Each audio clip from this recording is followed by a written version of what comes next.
Welcome to part 3 of my little studio build in my garage. Now, I've been using this small space at the end of the garage to build an area for me to work in. I can record and create some content, and in the last video I showed you all the little side quests that I needed to do in order to start preparing to build the space. So it's time to head off down to my favourite DIY centre again and pick up some different bits of timber in order for me to start building a frame and a floor. I'm very fortunate to be joined by my dad in some of this build. He's had experience in the building trade for, well, the entirety of his life, so he's the perfect person to ask any stupid question to. And he would literally walk through fire to be involved in any sort of project, so this was definitely going to be including him at some point.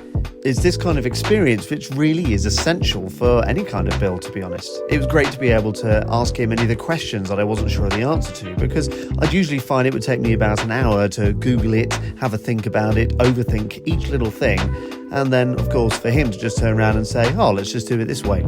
So for any project that you're doing, I'd say ask. Just always ask for help. No question is too stupid. Well, maybe sometimes they are, but look, if you're not the expert, ask an expert. So I started chopping up bits of timber ready to start building the floor, measuring up everything to make sure that everything was straight, and unfortunately the garage walls here are not very straight, so we had to make do with placing the different timbers in as straight a location as we could, and of course then using a great big drill to put some big holes in the ground. And in this way we secured it all to the floor, on top of a thin layer of damp coarse membrane. Then we stuffed all the gaps using fiberglass insulation. I'm using fiberglass insulation on the floor and the roof just to help add a bit of warmth. You could use any insulation really. I could have used foam, but I decided to go with this stuff because it's cheap and it's great fun to cut with a saw. And when finished, of course, we got a really nice raised insulated floor. Now, none of these battens have been secured to the wall, they're all secured to the floor. Now, originally my plan, I was going to secure everything to the walls until it was pointed out that that's a lot of weight to put on a single skin brick wall.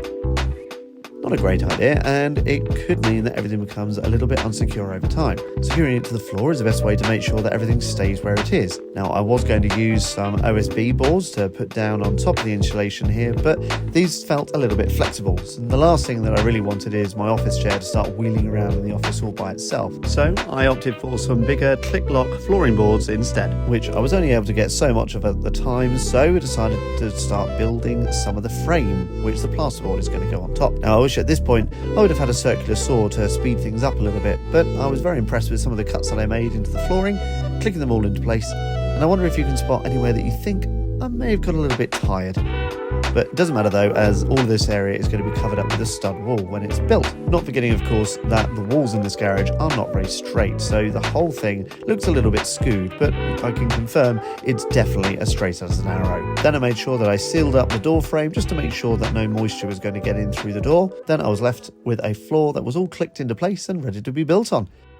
Also in this time I was able to sort out the internet in the garage using some of the ducting pipe that runs the power over to the garage.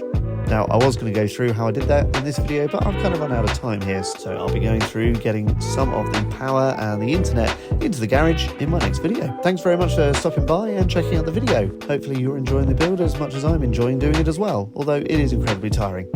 Any support you can give would be great. Thank you very much for stopping by.